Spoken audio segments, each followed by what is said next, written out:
आप देख लो आगे। डीसी जनरेटर दो प्रकार के होते हैं, कौन कौन से? एक तो नॉर्मल जनरेटर और एक रहता है डायनोमो।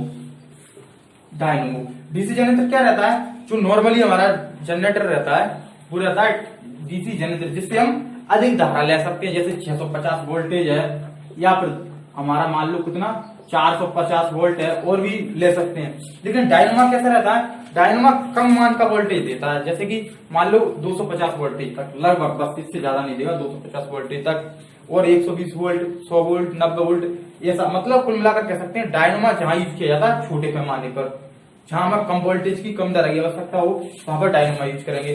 दूसरी बात, जनरेटर को हम एक्साइटेड करके यानी इसे अधिक उत्तेजित करके इससे अधिक वोल्टेज प्राप्त कर सकते हैं, अधिकतम 600 वोल्ट तक डीसी। लेकिन डायनोमा से हम अधिक या कम वोल्टेज नहीं प्राप्त कर सकते। क्यों नहीं कर सकते? क्योंकि इस डायनोमा में स्थायी चुम्बक यूज की जाती है। कौन सी चुम्बक यूज की जाती है? स्थायी चुम्बक यूज की जाती है, ध्यान रखना आकाश, ठीक है। इसमें ओनली 250 वोल्ट। हाँ, इसमें कहां तक ये डायनोमा 250 वोल्टेज तक यूज कर सकते हैं, यानी 250 वोल्टेज तक उत्पन्न कर सकता है। और ये 650 वोल्टेज तक, जो हमारा नॉर्मली डीसी जनरेटर होता है वो 650 वोल्टेज तक वोल्टेज उत्पन्न कर सकता है, ध्यान रखना इसका। डायनोमा में कम ज्यादा नहीं है। डायनोमा में वोल्टेज को कम ज्यादा नहीं कर सकते हम। क्यों नहीं कर सकते? क्योंकि इसमें स्थायी चुम्बक रहती है, और स्थायी चुम्बक के बारे में आप जानते हैं कि स्थायी चुम्बक का जो चुंबकत्व है उसे बढ़ाया नहीं जा सकता, उसे घटाया नहीं जा सकता। तो इसीलिए इसमें क्या, हम इसके वोल्टेज को घटा बढ़ा नहीं सकते। लेकिन अस्थायी चुम्बक वाला जो जनरेटर होगा उसमें हम उसे उत्तेजित करके कम ज्यादा वोल्टेज कर सकते हैं, ठीक है। यानी उसके चुंबकीय क्षेत्र को बदल सकते हैं। जब चुंबकीय क्षेत्र बदल देंगे तो क्या होगा? इसका वोल्टेज भी बदल जाएगा। तो ये ध्यान रखना आप। आगे देख लो। अब डीसी जनरेटर की मौलिक आवश्यकताओं के बारे में देख लो। ये छोड़ो, हमें डीसी जनरेटर के लिए मौलिक आवश्यकता है। डीसी जनरेटर की मौलिक नॉर्मल आवश्यकता। बदल सकते हैं ना। हाँ, आवश्यकता। डीसी जनरेटर की मौलिक आवश्यकता देख लो। मतलब हमें मोस्टली डीसी जनरेटर में कौन कौन सी चीजों की आवश्यकता होती है, नोट कर लेना आप लोग। सबसे पहला हमें चाहिए क्या? चुंबकीय क्षेत्र। आईटीआई में क्वेश्चन आता है, ध्यान रखना। इनमें से डीसी जनरेटर की मौलिक आवश्यकताएं हैं, 4 ऑप्शन होंगे, या तो चारों सही होंगे तो चौथा वाला ऑप्शन दिया हुआ ये सभी, या फिर एक सही होगा 3 गलत होंगे। तो सबसे पहली मौलिक आवश्यकता है डीसी जनरेटर के लिए चुंबकीय क्षेत्र। क्या चाहिए? चुंबकीय क्षेत्र। दूसरी जो मौलिक आवश्यकता होगी आर्मेचर। क्या होगी? आर्मेचर। तीसरी मौलिक आवश्यकता क्या होगी? तीसरी मौलिक आवश्यकता होगी कम्यूटेटर। क्या? कम्यूटेटर। और जो चौथी आवश्यकता होगी, जो मोस्ट इंपोर्टेंट आवश्यकता होगी चौथी, वो होगी ये यांत्रिकी ऊर्जा। समझ रहे हो? क्या? यांत्रिकी ऊर्जा। ये जो है 4 मौलिक आवश्यकताएं होती है डीसी जनरेटर की। कौन कौन सी? चुंबकीय क्षेत्र, आर्मेचर, कम्यूटेटर, यांत्रिकी ऊर्जा, ठीक है। अब एक एक से इनके बारे में अपन पढ़ेंगे डिटेल में, ठीक है। तो देख लो क्या है कि जैसे चुंबकीय क्षेत्र है, चुंबकीय क्षेत्र अगर नहीं होगा तो ईएमएफ पैदा होगा नहीं, सीधी बात है। आर्मेचर चाहिए हमारे को, कम्यूटेटर चाहिए। कम्यूटेटर क्यों चाहिए? जब हमें बाहर सप्लाई चाहिए तो हम काय से लेंगे? कम्यूटेटर से तो लेंगे, तभी तो हमें एसी मिलेगी, सॉरी डीसी मिलेगी। और यांत्रिकी ऊर्जा, जब तक हम उसे, हमारा जो जनरेटर है उसे घुमाएंगे नहीं कोई यांत्रिकी ऊर्जा से, तब तक वो ईएमएफ पैदा नहीं करेगा, क्योंकि जब तक वो चुंबकीय बल रेखाओं का छेदन नहीं करेगा। कब तक? जब तक उसे घुमाया नहीं जाएगा आर्मेचर को। तो ये 4 क्या है? मौलिक आवश्यकताएं। कभी भी क्वेश्चन आ जाए आप ध्यान रखना, ठीक। अब आगे चलो, आगे देख लो। डीसी जनरेटर के भागों के बारे में बात करेंगे अपन। अब क्या के बारे में? डीसी जनरेटरों के भागों के बारे में। और भैया कल एक लड़का कमेंट कर रहा था, कौन, क्या नाम है उसका, किशन सिंह। तो किशन सिंह कह रहे थे हमारा भी नाम लीजिए सर। तो भैया हम आप उनका नाम ले रहे हैं, किशन सिंह कुशवाहा। तो भैया ऐसी सपोर्ट बनाए रखिएगा। तो देख लीजिएगा आगे क्या है, डीसी जनरेटर के भाग। तो डीसी जनरेटर के भाग कौन कौन से हैं? देखो, डीसी जनरेटर के भाग, डीसी जनरेटर के भाग कौन कौन से हैं देख लो। देखो, सबसे पहला मोस्ट इंपोर्टेंट डीसी जनरेटर का जो भाग होता है वो रहता है उसकी बॉडी। क्या रहता है? बॉडी। तो हमने पहले ही बताया था कि जो डीसी जनरेटर रहते हैं, छोटे डीसी जनरेटर होंगे, उनका जो बॉडी बना होगा वो बॉडी काय की बनी होगी? छोटे जनरेटर की जो बॉडी होगी, छोटे जनरेटर का मतलब होता है छोटे हों, जो कम वाटेज, कम किलोवाट के हों। और आप एक बात ध्यान रखना, डीसी जनयंत्र होते हैं उनकी जो है क्षमता काय मापी जाती है, काय मापी जाती है बताओ, किलोवाट में। ये आप मोस्टली याद रखना, जो डीसी जनयंत्र होते हैं उनकी क्षमता किलोवाट में मापी जाती है। और ट्रांसफार्मर की क्षमता काय मापी जाती है, ट्रांसफार्मर की मापी जाती है kVAr में। ध्यान रखना kVAr में, सॉरी kVA में, ये काय मापी जाती है kVA में, यानी किलो वोल्ट एम्पियर में मापी जाती है ट्रांसफार्मर की क्षमता। ध्यान रखना। और इसकी डीसी जनयंत्र की क्षमता मापी जाती है किलोवाट में या वाट में कह सकते हो। तो देखो हम बता रहे थे बॉडी के बारे में, तो जो छोटी जनयंत्र होते हैं छोटे वाले, उनकी जो बॉडी बनी रहती है वो काय की बनी होगी, काय की, कास्ट आयरन की। ध्यान रखना। और जो बड़े होंगे, बड़े जनयंत्र का मतलब क्या होता है, बड़े किलोवाट में हो, ज्यादा किलोवाट की हो, तो इनकी जो बॉडी बनी होगी वो काय की बनी होगी, कास्ट स्टील की। काय की, कास्ट स्टील की बनी होगी। आप ध्यान रखना, नोट कर लो इस चीज को। क्या छोटे जो जनयंत्र होते हैं उनकी कास्ट आयरन की, बड़े जनयंत्र होंगे उनकी कास्ट स्टील की बॉडी बनी होगी। ध्यान रखना इसके बारे में। दूसरी बात, जो हमारी बॉडी होती है उस पर आवश्यकता के अनुसार हम लेग लगा देते हैं। लेग यानी कि उसके नीचे जो हमारा बॉडी है उसको हम रखते हैं कहीं भी जनरेटर को, तो वो लेगों पर खड़ी हो जाए, पैरों पर खड़ी हो जाए, वो लगा देते हैं। प्लस में उसे उठाने के लिए, जैसे हमारी ये मशीन है, एक डीसी मशीन है, तो इसमें ये लेग लगा दी, देखो ये लगा दी, आपको दिख रहा होगा क्या, ये लेग लगा दी हमने। यहाँ पर एक क्या लगा देते हैं हम, आई बोल्ट लगा देते हैं। ये जो आई बोल्ट रहता है ये काय के लिए यूज होता है, ये जो आई बोल्ट है, ये आई बोल्ट हमारा जो यूज होता है वो होता है काय के लिए, जब हमें एक जगह से दूसरी जगह मशीन को ले जाना उठा करके, तो हम डायरेक्ट तो इसे उठा नहीं सकते, इसमें हमें क्या, जो लेग है, जो हमारा आई बोल्ट है, इसमें एक सरिया डालते हैं और सरिया डाल करके क्या कर सकते हैं हम, इसे उठा करके एक जगह से दूसरी जगह ले जाते हैं। तो ध्यान रखना इसके बारे में। क्या इसमें एक आई बोल्ट लगा दिया जाता है।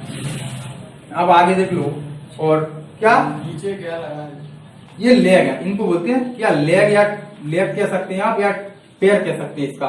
ये इसका क्या है, ये जो आपको दिख रहा है ये है आई बोल्ट। ये क्या होता है, आई बोल्ट होता है। और ये नीचे लेग लगी हुई है इसकी। और आगे चलो और देख लो क्या, कि ये जो होता है इसका, इस बॉडी का एक कार्य क्या होता है, बॉडी क्यों बनाई जाती है, हम बगैर बॉडी के क्यों यूज नहीं करते जनयंत्रों को, ये समझ लो। सबसे पहली बात कि ये बाइंडिंग जो है हमारी, बाइंडिंग उसको सुरक्षा प्रदान करती है, बाहर की चीजों से डायरेक्ट संपर्क नहीं होने देती है बॉडी, यानी बाइंडिंग इससे बॉडी के अंदर रखी जाती है, पहली बात। ठीक है। दूसरी बात, चुंबकीय बल रेखाओं को एक पथ प्रदान करती है। क्या करती है, चुंबकीय बल रेखाओं को एक पथ प्रदान करती है। कौन, हमारी बॉडी। ध्यान रखना। अब देख लो आगे, ये दो चीजें हो गई। बॉडी किस आकार की बनी होती है हमारी, बलय आकार की। कैसी, बलय आकार की, यानी रिंग की आकार की रहती है, गोल। ये दिख रही होगी आपको, कैसी है, गोल है, बलय की आकार की। एक बार क्वेश्चन आया हुआ है तो आप ध्यान रखना इसके बारे में। हाँ, डीसी जनयंत्र की जो बॉडी रहती है वो बलय आकार की बनी होगी। तो ये नोट कर लो सारी चीजें। और अब देख लो आगे। आगे अब बात कर रहे हैं हम फील्ड पोल्स के बारे में। इसे हटा दें, बॉडी, अभी बॉडी के बारे में चल रहा है। तो देख लो क्या है, फील्ड पोल्स के बारे में बात करने वाले हैं अब हम। फील्ड पोल्स, फील्ड पोल क्या होती हैं, ये फील्ड पोल समझ लो। तो देखो, जो फील्ड वाइंडिंग रहती है उसमें जो पोल बनते हैं या जो पोल रहते हैं उसे हम फील्ड पोल्स कहते हैं। अब कौन से रहते हैं फील्ड पोल, देख लो ये है। देखो जो आपको दिख रहा है, क्या दिख रहा है, ये दिख रहे हैं क्या, जो आपको इसमें हम वाइंडिंग लपेट देते हैं। यहाँ पर देखो ये लपेट रहे हैं, ये जो वाइंडिंग लपेटी गई है ना, ये इसकी क्या है, फील्ड पोल्स है। और फील्ड पोल्स काय के बने रहते हैं, सिलिकॉन स्टील के। काय के, सिलिकॉन स्टील की लेमिनेटेड पत्तियों के। क्यों बनाए जाते हैं, हिस्टेरिस हानियों को कम करने के लिए, एडी करंट लॉस को कम करने के लिए। यानी कि इसे सिलिकॉन स्टील से इसलिए बनाया जाता है जिससे कि हिस्टेरिस हानियां कम हो। और हमारा जो क्या लेमिनेटेड इसलिए किया जाता है कि क्या हो, इसमें एडी करंट लॉस कम हो। दोनों चीजें हम बार बार दोहरा रहे हैं क्योंकि मोस्टली कई बार एग्जाम में पूछा जाता है, तो ध्यान रखना। ठीक है। फील्ड पोल का एक बनता है, फील्ड पोल सिलिकॉन स्टील के बने होते हैं। ठीक है, लेमिनेटेड सिलिकॉन स्टील के, नोट कर लो। और देख लो, हाँ, और क्या है कि इसमें एक पोल शू और आते हैं, ये फील्ड पोल समझ गए ना। अब पोल शू और देख लो, पोल शू तो आपको दिख रहा है, ये आपको यहाँ समझ लो, देखो ये है ना, हमें उम्मीद है आपको दिख रहा होगा, ये आपके फील्ड पोल है, यहाँ तक फील्ड पोल है। अब इसके बाद में आपको ये बाहर की ओर निकला हुआ भाग दिख रहा है, ये भाग कितना निकला रहता है पता है, पोल से दुगना रहता है, कितना, पोल से दुगना, क्योंकि देखो यहाँ तक तो पोल की बराबर भाग हो गया, लेकिन इससे बाहर आपको जो दिख रहा होगा, ये पोल से बाहर है, तो ये कितना हो जाएगा, दुगना हो जाएगा, यानी कि इतना इधर बाहर निकला हुआ। तो जो हमारे पोल शू रहते हैं वो फील्ड पोल से दुगने रहते हैं। इनका क्या यूज होता है, पहली बात तो ये बाइडिंग को क्या है, अंदर की ओर बनाए रखते हैं, क्योंकि ये इधर निकला हुआ है तो बाइडिंग इसमें फंस जाती है करके, तो जब हमारी मशीन चलती है, कंपन करती है, तो ये बाइडिंग बाहर नहीं निकलती है, समझ रहे हो ना, क्या नहीं होती है, बाहर नहीं निकलती है, ये काम रहता है इनका। दूसरी बात, ये जो हमारा फ्लक्स बनता है, इस फ्लक्स को इसके चारों ओर फैला देते हैं, यहाँ पर क्या रहता है, आर्मेचर रहता है, तो ये क्या है, इसको जो हमारा ईएमएफ बनेगा या जो फ्लक्स बनता है उसको क्या कर देता है, फैला देता है, ये आप ध्यान रखना, ठीक है। तो देख लो, ये हो गया फील्ड पोल और पोल शू के बारे में। अब आगे चलते हैं हम काय के बारे में, कि आर्मेचर के बारे में। नॉर्मल चीजें, छोटी छोटी चीजें आप ध्यान रखना है इनके बारे में। आर्मेचर क्या होता है, आर्मेचर सबने देखा होगा, देखो डीसी मशीनों में आर्मेचर होता है और एसी मशीनों में रोटर होता है, ध्यान रखना। और आर्मेचर बाउंड रहता है और रोटर क्या रहता है, बाउंड नहीं रहता, उसमें क्या शॉर्ट सर्किट करके तांबे की पत्तियां डाल दी जाती हैं, तांबे की होंगी या एल्यूमिनियम की हो सकती हैं, तो ध्यान रखना इसके बारे में। आर्मेचर की आकृति कैसी होती है, आर्मेचर की आकृति देखिए ऐसी होती है, कैसी, ये रहता है गोलाकार या सॉरी बेलनाकार, कैसा होता है, बेलन के आकार का होता है आर्मेचर, जैसा हमारा बेलन होता है उसी आकार का रहता है आर्मेचर। इसको काय का बनाया जाता है, कोई लेमिनेटेड सिलिकॉन स्टील की पत्तियों का बनाया जाता है, काय को, आर्मेचर को। क्यों बनाया जाता है, क्योंकि इसमें एडी करंट लॉस कम हो और भंवर धारानियां कम हो, इसलिए आर्मेचर को कैसे बनाया जाता है, सिलिकॉन स्टील की पत्तियों से बनाया जाता है। अब क्या होता है कि आर्मेचर के प्रकार, जैसे हमारा एक आर्मेचर बनाया हमने, ये आर्मेचर है, देख लो, इसमें ये क्या शाफ्ट है, ये हमारी क्या है, मान लो शाफ्ट है, और ये आर्मेचर है। आर्मेचर में इस प्रकार से स्लोटें कटी होंगी तुम्हारी, देखो,